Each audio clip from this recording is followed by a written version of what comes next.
Martha. What? Why did you say that name? What? Martha? Why did you say that name? Martha.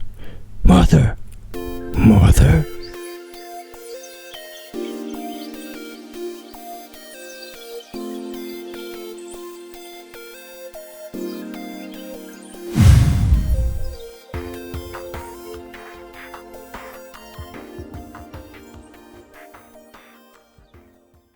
Hey, how's it going everyone?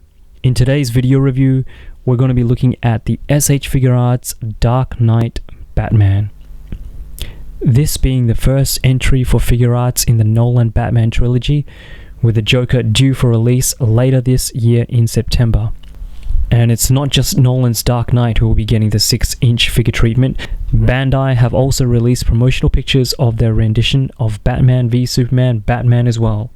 It's been 5 years since the release of The Dark Knight Rises, so with no current movie or event to push sales, what has sparked Bandai to finally release this long overdue figure? Well, one might speculate that Mafex's recent surge in Nolan trilogy figures, Bandai might be following suit. Mafex have already planned for this year a Catwoman version 2, Batman Begins Batman, and in more recent, a revised Joker, a Bane figure, and a renewed Dark Knight Batman. Could we also see Bandai pumping out a Catwoman and Bane too? Well, I guess time will tell. Though we did get a version of the Dark Knight from Mafex some years ago, I'm really glad Bandai released their take on the character, giving us something to choose from. Figuarts has done a fairly good job in recreating the Dark Knight in figure form, and going straight to the area which, for me, makes or breaks the figure, is the head sculpt. Though Bandai have been pretty good with most of their real-life head sculpts, I personally was a little disappointed with their Civil War Captain America. However, in saying that, there is no disappointment here. I think that's a fairly accurate representation of Bale Batman. Watching The Dark Knight again recently and looking at some screenshots of his armor, I have to say that there are some details that are missing. However, being a 6-inch scale figure, it's pretty darn accurate. The skull work and detail of the armor, as expected, are sharp and clean, and I really do mean that. You'll have to be careful not to hurt yourself with the gauntlets. There is a subtle difference in the color and the texture of the armor and Kevlar, so it does look like he is wearing a bodysuit with armor on top. As for paintwork, the top of his chest is painted in a dark gunmetal, as well as the ab section and the side of his arms. His belt is detailed in a copper color with some silver highlights. For articulation, his head is on a ball joint. The ball peg being attached to his head and the socket on the neck. The neck being a separate piece, which is actually movie accurate, which allows him to move his head up so he can look up decent enough, down quite a fair bit, side to side, and he can actually tilt his head. Also, one thing you have to note is when he looks down, there is some gap between the head and the neck piece, right there.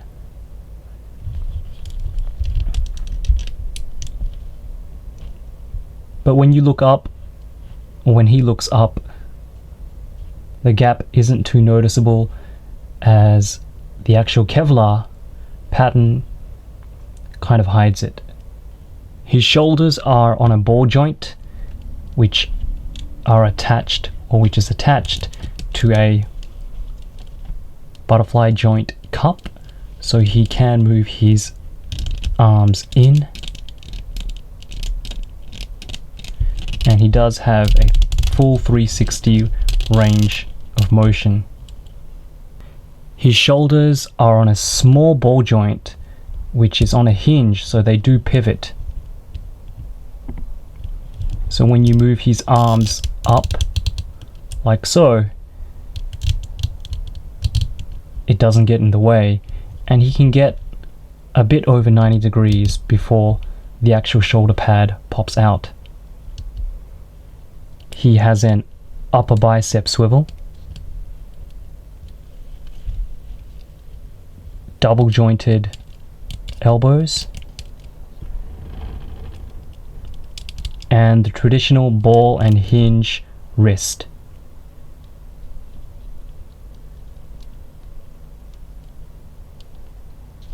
There is an upper and lower torso joint, so upper and lower swivel is possible, but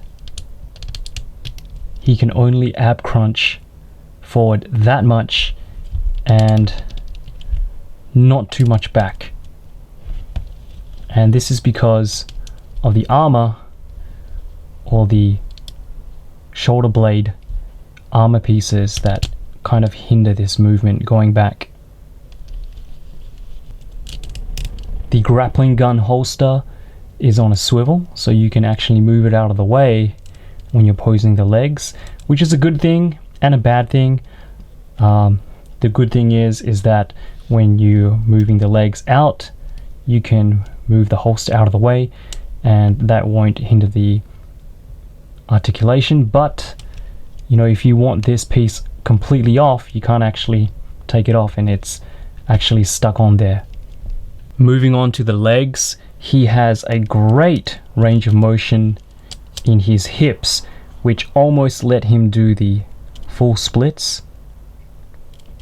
There is an upper thigh swivel. The hips are on a T-joint, and you can actually pull the legs down on some of the other SH Figuarts figures, and that allows him to kick forward 90 degrees. He does have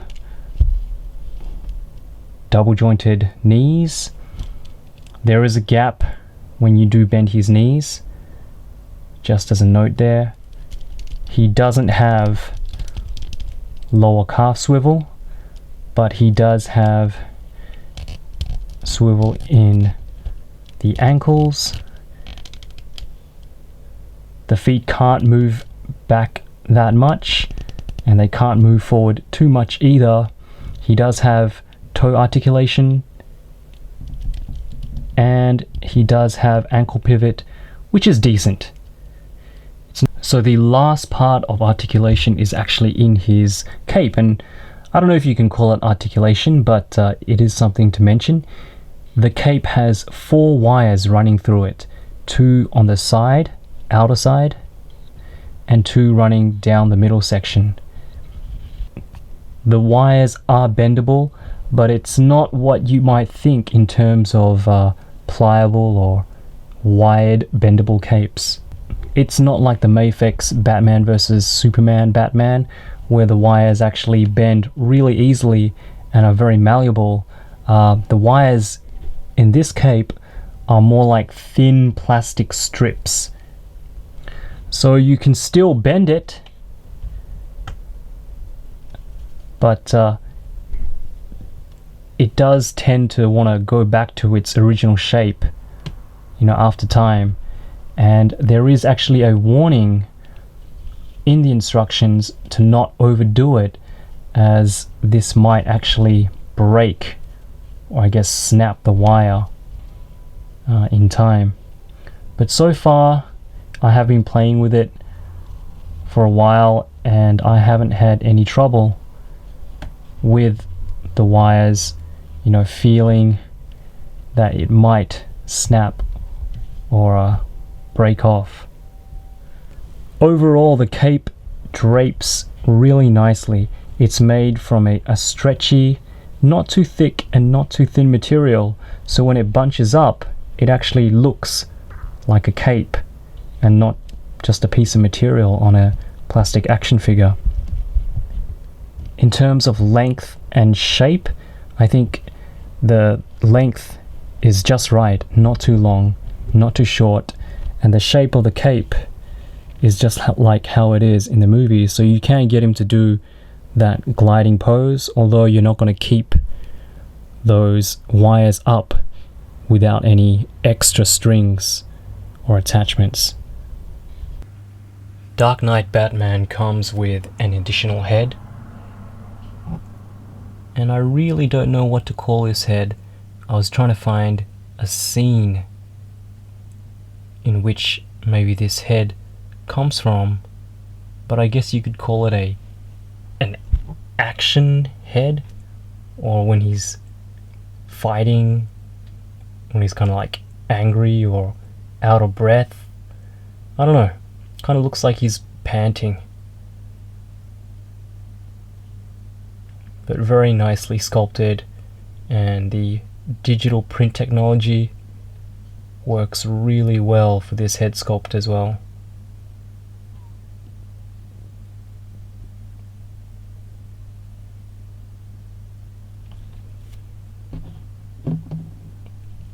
He also comes with a grappling gun, which is really nicely detailed, painted in that same copper color as the holster and belt, highlighted with some silver detailing. Very cool. There is his grenade gun, which he uses in the movie.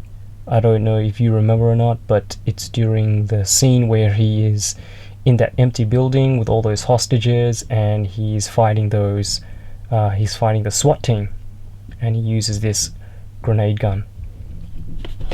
He also comes with 2 batarangs, pretty tiny pieces, and I'm trying to get them to focus. There we go. It's kind of detailed on one side and just flat on the other side. Again, same copper color. He also comes with 6 interchangeable hands. He comes with his 2 fisted hands,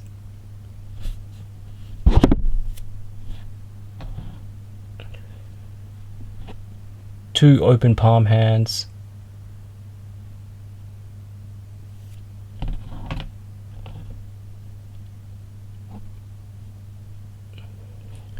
two trigger hands for the grappling gun,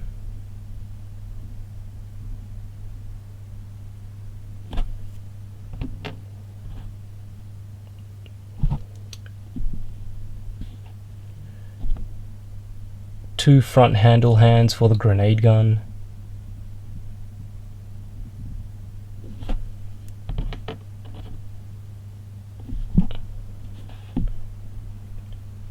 I think these are the handle guns for the grenade gun. The other hands were his trigger hands, but he's got 2 sets of these. As you can see, the holes are meant to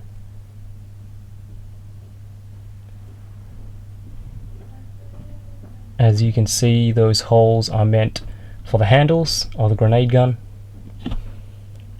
And lastly, he comes with 2 batarang hands,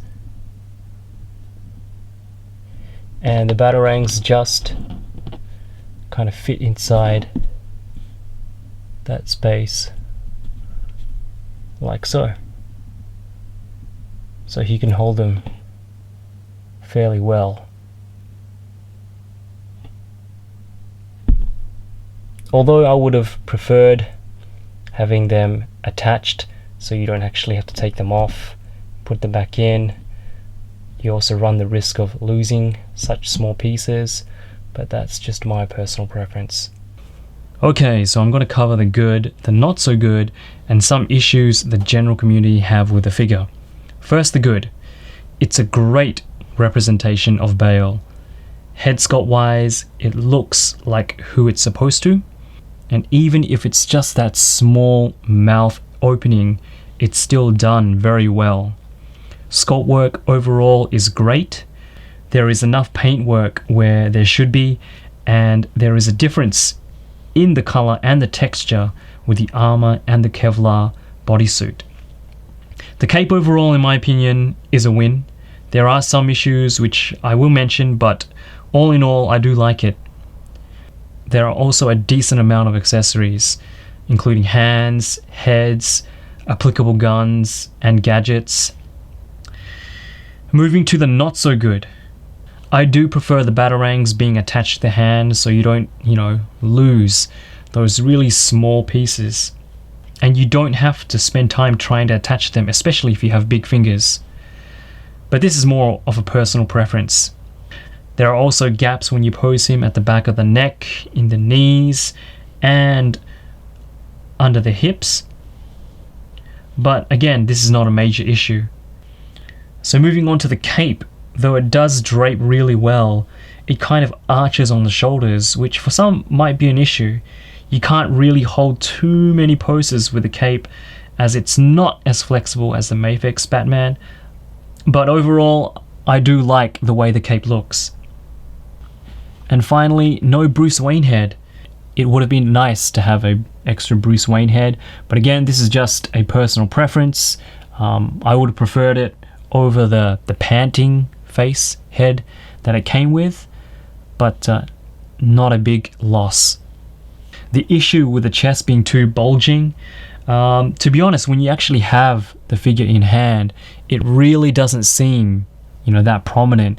And to me, it really wasn't an issue. It's kind of one of the first things that I checked when I actually got the figure to see if that actually was an issue. And to be honest, it really isn't. Again, to some people, it might be too chesty, but for me, I really don't mind it.